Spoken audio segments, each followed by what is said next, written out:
আপনারা যেহেতু ডেকেছেন, আপনাদের চ্যানেল, আমি এই কারণে মূলত এসেছি। এখন শুরু করুন তাহলে। সাংবিধানিকভাবে একটা বিষয় মনে রাখবেন, এটা যেন সাংবিধানিক একটা অনুষ্ঠান হয়। সাংবিধানিকভাবে আমরা বৈশাখটাকে পালন করতে চাই, এই জন্য সাংবিধানিক উপায়ে যা কিছু করার সংবিধান মেনেই করবে। না ঠিক আছে, আমাদেরকে প্রোগ্রামটা শুরু করতে দেন। অলরেডি তো আমাদের টাইম পার হয়ে যাচ্ছে, তাহলে শুরু করবো। শুরু করুন। হ্যাঁ, আপনার অনুষ্ঠানের নামটা যেন কি?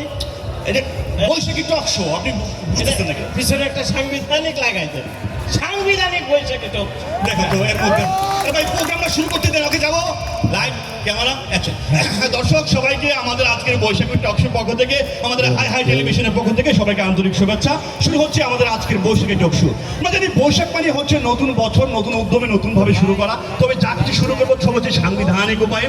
অসাংবিধানিক যত বিষয় আছে তাকে দূরে রেখে সংবিধানটাকে কিভাবে সংবিধান সংশোধন করে কিভাবে অসাংবিধানিক বিষয়গুলো থামেন তো, আপনি আছেন, পরিচয় করে দিবেন আপনি। আরে শুনেন, আপনি সংবিধান থেকে একটু আগা, সংবিধানেই আছেন পরে। না, ঘটনা হয়েছে কি, আমার মাথার ভিতরে অলরেডি সংবিধান ঢুকে গেছে, আমি বেরোতে পারতেছি না। যাই হোক, আপনাদেরকে দর্শক একটু পরিচয় করে দিচ্ছি। আমার বাম পাশে রয়েছেন বিশিষ্ট রাজনীতিবিদ এবং সংবিধান বিশেষজ্ঞ জনাব আলাউদ্দিন আহমেদ, এবং আমার ডান পাশে রয়েছেন বিশিষ্ট এই সময়কার যিনি খুব তুখুর একজন বক্তা, ছাত্রদের মধ্যে খুব ভালো একজন কথা বলেন, জনাব বেজালউদ্দিন টনি। যাই হোক দর্শক, তবে আপনাদেরকে বলে রাখছি, যারা আমাদের আজকে যে অতিথি আছে তাদের সাথে কথা বলতে চান, স্কুলে যে নাম্বার দিয়েছে যে কোনো সময় আপনারা ফোন দেবেন, আমাদের সরাসরি কথা বলুন। জি জি, আপনারা এখানে সংবিধান বজায় রেখে অ্যামেন্ডমেন্ট 2016 এবং 56 অনুযায়ী, কি কয়? আর্টিকেল 65 অনুযায়ী এগুলো সমস্ত কিছু ভাই আমাদের আরে তেরো কয়ের উপর মানে আমাদের দর্শকরা এত আপনার এই আর্টিকেল বুঝবে না আমাদের। তবে হ্যাঁ দর্শক, অলরেডি কিন্তু একটা ফোন চলে আসছে। দর্শক কে বলছেন, কোত্থেকে বলছেন, প্রশ্ন করুন। জি দর্শক, হ্যালো, আমার কথা কি শোনা যাচ্ছে? হ্যালো, হ্যাঁ একদম পানির মতন ক্লিয়ার আপনার শোনা যাচ্ছে। আপনি কে বলছেন? জি, বলেন। নাম বলে প্রশ্ন করুন।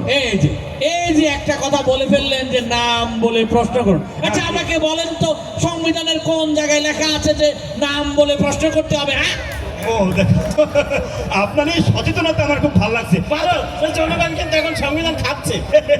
খাচ্ছে মানে কখনই বমি করে। যাই হোক দর্শক, মানে ঠিক আছে, নাম বলবেন না, একটু অন্তত সালামটা তো দিবেন নাকি? এই যে আবারও সেই একই কথা। আরে ভাই, সালাম দিয়ে প্রশ্ন করতে হবে, এটা সংবিধানের কোন জায়গায় লেখা আছে আমাকে বোঝান তো দেখি। বুঝতে পারছি, জনগণ অলরেডি সংবিধানের ভিতরে ঢুকে গেছে। উনি তো আসলে একজন সংবিধান, আপামর সংবিধান বিশেষজ্ঞ। যাই হোক দর্শক, আপনার মানে আপনি অন্তত আপনার সাংবিধানিক প্রশ্নটা করুন। হ্যাঁ সেটাই, এই যে আপনি যে যাদেরকে নিয়ে কথা বলতেছেন, মানে আজকের এই বৈশাখী টক শো, হ্যাঁ, এই যে সকল মেহমানরা আছে, ওনাদের নেত্রী কিন্তু বলেছে যদি আবার বলেন, মানে ওনাদের নেত্রী হ্যাঁ বলেছিলেন যে যদি জনগণের সরকার সংসদে যায় তাহলে এই সংবিধান ওনারা ছুঁড়ে ফেলে দিবেন। কিন্তু ওনারা এই সংবিধানকে সমুন্নত রাখার জন্য ব্যাপক চেষ্টা চালাচ্ছে। তাহলে আমার প্রশ্ন হচ্ছে, ওনারা কি জনগণের সরকার না মিয়ারিং সরকার? আপনি শুরু থেকে সংবিধান নিয়েছিলেন, কিন্তু মাঝে কিন্তু অসাংবিধানিক প্রশ্ন করে ফেলছেন। যাই হোক, এই সংবিধানটাকে আসলে উনি এখন একটা যেই অসাংবিধানিক প্রশ্ন করেছে, এটা আসলে বোধগম্য না। আমরা সংবিধানের আর্টিকেল 56 জানা উচিত, আমাদের নেত্রী কিন্তু আর বেঁচে নেই। আর 65 অ্যামেন্ডমেন্ট অনুযায়ী বিরোধী দল যেটা চায় সেটা আমরা সাংবিধানিক ভাবে অলরেডি আমাদের আরেকটা ফোন চলে আসছে। আমরা দর্শক কে বলছেন, আপনার প্রশ্নটা করে ফেলেন। ভাইয়া নোয়াখালী তুমি কইয়ে রানি ভালো আছেন নি কেন? ও নোয়াখালী থেকে, সাংবিধানিক ভাবে আপনি নোয়াখালী থেকে ফোন করতে পারেন। ভাইয়া আমরা করে নববর্ষের শুভেচ্ছা আর কি বুঝছেন নি? হ্যাঁ হ্যাঁ, সাংবিধানিক নববর্ষের শুভেচ্ছা। জি জি, ভাইয়া ভাইয়া আর ওই যে নোয়াখালী মাইজদি বাজারে আরেকজন ব্যবসা আছে আর কি বুঝছেন নি? ব্যবসা আছে, হ্যাঁ, মানে ছোট ছোট দুইজন দোকান আছে আর কি। আচ্ছা, এই দোকানের মাঝখানে, মানে দুই দোকানের মাঝখানে ছোট্ট একটা খালি জায়গা আছে, ওই যে দিয়েছে মানে বাচ্চা দিছে আর কি। রাস্তার কুকুর আপনার বাচ্চা দিচ্ছে, মানে এখানে টকশোর মধ্যে আপনি বৈশাখী টকশোর মধ্যে এটা বলতে হবে আপনি। আরে ভাই, কথাটা তো কইতে দিবেন নাকি? আচ্ছা হ্যাঁ ঠিক মানে আছে। এই যে কুত্তা যে বিয়াইছে, হ্যাঁ, এলাকার পোলা ভাই আর কাছে আসি চান্দা দাবি করতেছে, এরা নাকি কুত্তার আকিকা দিবে। কোন তো দেখি বাচ্চা কি আমার হচ্ছে? একটা ভালো প্রশ্ন, একটা কিন্তু ভালো প্রশ্ন। দেখতেছি তো ভালো, ছেলেপেলে আনন্দ করতে যাচ্ছে। আর কুত্তা কি মানুষরা আমাদের মতোই তো, হ্যাঁ, আমাদের মতোই থাকতে মানুষের পারে। মতোই তো থাকে আর কি। হ্যাঁ হ্যাঁ মানুষের মধ্যে থাকে হ্যাঁ, এবার আমরা এক কুত্তা মানুষ একসাথে বসবাস করি। হ্যাঁ। হ্যাঁ, তো সে একটা সাংবিধানিক উপায়ে একটা ছেলেবেলে একা করে মজা করতে চাইছে। আনন্দ আপনার বাচ্চা হলে করতেন না? ও তার মানে আপনি চাচ্ছেন যে আনন্দ ফুর্তি করবে, এটা আপনি মানে অবশ্যই এটা একটা কি বলে যে সমঝোতার মাধ্যমে একটা কিছু চাইছে, ওটা দাদা বলা যাবে না। না না সাংবিধানিক ভাবে এটাকে সমঝোতার মাধ্যমে ওনারা মিউচুয়াল করে বিচার করে নেবে। এটাও সাংবিধানিক। না, ঠিক আছে, আমরা অলরেডি সংবিধানের মধ্যেই আছি। যাই হোক দর্শক, আসলে বিষয়গুলো হচ্ছে সংবিধানকে নিয়েই কিন্তু আমাদেরকে চলতে। আর আবার একটা ফোন। হ্যাঁ দর্শক, কে বলছেন? প্রশ্ন করেন। গেদু হ্যাঁ দর্শক, কে মোর বলছিলেন? কথা কি শোনা যায়? হ্যাঁ হ্যাঁ শোনা যায়। জি, জি, এই যে মই হচ্ছি হলে কৃষক, আর কি বলছেন?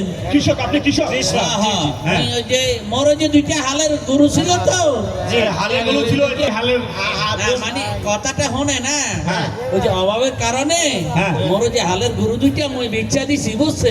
আচ্ছা। এখন ওই যে হাল চাষ করতে আছি না, সংসারে খুব টানা পড়ন চলতে আছে, বুঝছে? জি জি তাহলে আমরা কি করবো? আপনি এই আমাদের টকশোতে কেন ফোন দিয়েছেন? ওই যে আমার ওই যে একটা চাহিদা আছে, আর কি বলছেন? জি, আর জি, কি? বলেন মানে ওই বলেন। যে আপনার ওই যে উপস্থাপক ভাই, আপনার কাছে আমার চাহিদা, আরে কি আপনার বলেন না। আপনার ওই যে দুই পাশে দুইটা বলদ আছে না, এই বলদ দুইটা যদি আমার একটু দিয়ে দিতেন, তাহলে মুই একটু হাল চাষ করতে পারতাম।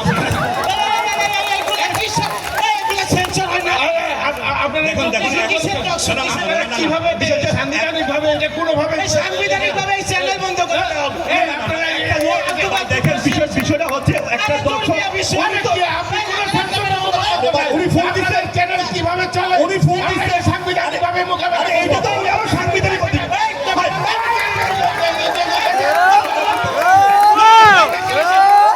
ভাই, সুপার ডুপার দর্শক প্রশ্ন করবে, এটাও তো তার সাংবিধানিক অধিকার নাকি? সুপার সুপার আমার লাখ দর্শক, এই, আর দূর। Super super